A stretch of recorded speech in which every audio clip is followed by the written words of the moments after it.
The weekly code quiz. How does service-based font face work? Let's now look at service-based font face. In this case, you are using a service, whether free or paid, to deliver the font files to your user. The most well-known service-based font face is Google Fonts, primarily because Google provides its fonts for free. Another service that a designer may be familiar with is Adobe Typekit. As long as you have an active subscription for Adobe Creative Cloud, you have access to all the fonts for desktop and web that are included with Adobe Typekit. It is also possible to purchase subscriptions with various type foundries to get access to their service-based fonts. An example of a foundry that offers a service like this is Heffler & Company. What are the advantages of using a service-based font face? The advantage of using a service-based font face is that you don't need to worry about converting your font files to all the different type file formats using an @font face generator like FontSquirrel. The service takes care of providing all the appropriate files so that as long as you pay for the service, your fonts will be delivered to the user so that the font displays as it should no matter what browser they are on. It is similar to using a video service like Vimeo or YouTube to deliver video content instead of using HTML5 video where you had to provide all the video file formats for the video to be compatible cross-browser. What do you need to use a service-based font face? With a service-based font face, you just need to know what code to embed in your files to deliver the fonts. Can you still use a font stack? You should still use the font stack because if something happens with the service's server, that may be a reason the fonts are not delivered. This way, an appropriate font will be chosen to which the user has access. What is a common example of a service-based font face?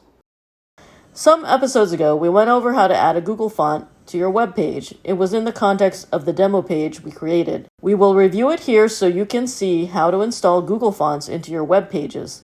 The other thing I wanted to show you quickly is how do we go about adding a font that we desire for a page rather than having it pick whatever font it finds.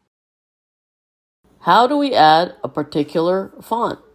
So if we go to Google Fonts, you have all sorts of different fonts that you can choose, and you can choose whichever font you like. So when you open Sans in your Google Font window, it'll give you all the options that are available. So you have light, regular, semi-bold, bold, extra bold, and italic, and you can look at the glyphs palette. It'll tell you a little bit about the designer and the licensing. So one of the main reasons that people use Google Fonts, of course, is because you don't have to pay licensing fees with Google Fonts, and that's why they've become particularly popular. As a Adobe user, you also probably have access to Adobe Typekit, and so the process would be similar for any web-based font foundry that you would go to the page and you need to get the embed code. And so for Google Fonts, the way you do it is you select which styles you want to embed.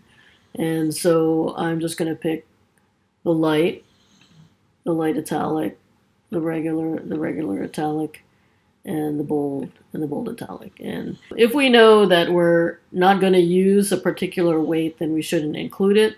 I'm kind of keeping it open by selecting all of these.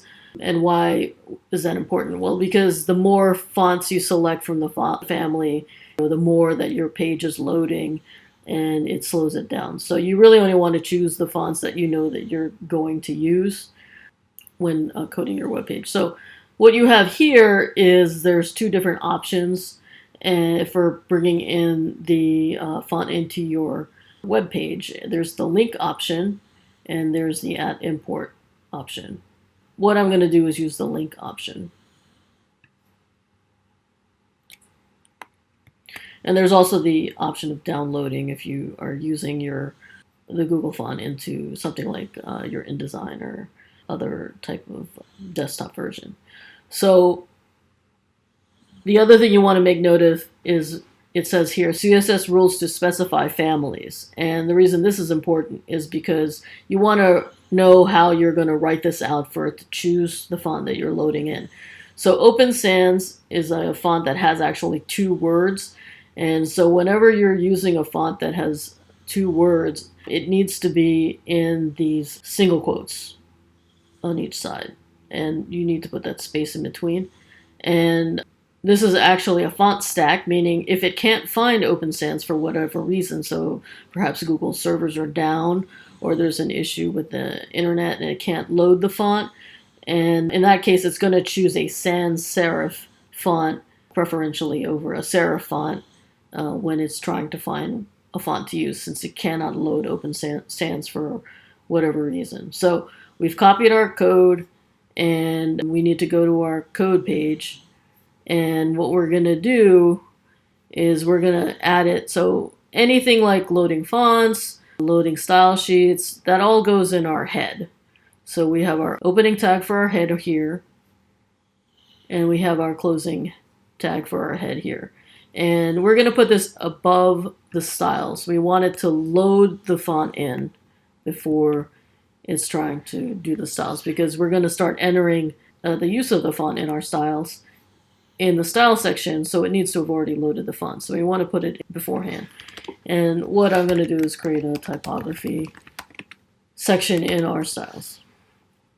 So this code is basically telling the browser to connect to Google, to connect to the Google API, to get these fonts, the Open Sans and the weights that we chose. So the light italic, the regular italic, and the bold italic. And so if we want to start including this in our page and we want it to be used globally, we can say the body, and it will, anything that's a child of the body is going to pick up this command. So we want to tell it the font family, and we want to use those single quotes and put the words Open Sans as we saw on the page. And then our stack, that if it can't find Open Sans, it's going to pick any sans serif it finds. So if we save and refresh, we now see that it's pulling in a sans serif, and it's pulling it in globally. So it's affected all of the typography on the entire page. And it's still using the hierarchy that comes kind of preset, because we're using H1, H2, H3, H4, and paragraph tags and list tags. But now that you've entered a font, you can actually control the size of things by adding into our style sheet. So if we wanted to affect the size of, let's say, the H1, we would tell it, font size, and then we could pick a number. We can see how this looks. And then for leading, the equivalent of leading on the web is essentially the line height. A standard reading would be 1.3 to 1.5 ems. We're going to save that and take a look. So you can see it got a little smaller, and it's kind of close to here. We can either push it down by increasing the line height. We can also see if we can add some spacing above our navigation. So if we look here, we've told it to have no padding around. But what we want to do maybe is add a little bit of padding to the top and the bottom. And so if you are using the padding or margin, typically you add 4 numbers, and that represents the top, right, bottom, and left. But if you're okay with the top and the bottom being the same number and the left and right being the same number, then you can just use the 2 numbers. And again, so here 20 pixels represents the top and the bottom, and 0 represents the left and the right. So now if we save that and we refresh, then you can see that it's a little bit pushed down.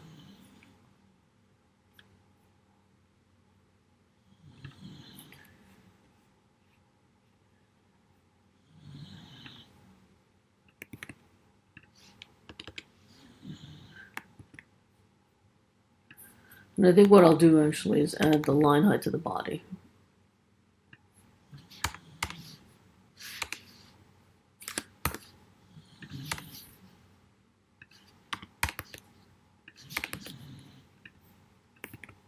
So we have our 6 levels of headings,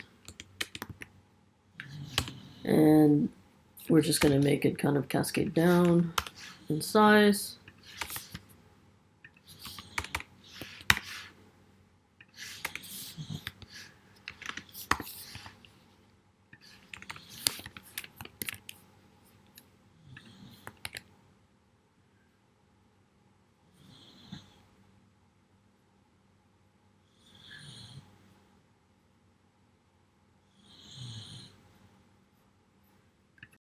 Presented by Designers Learn Code.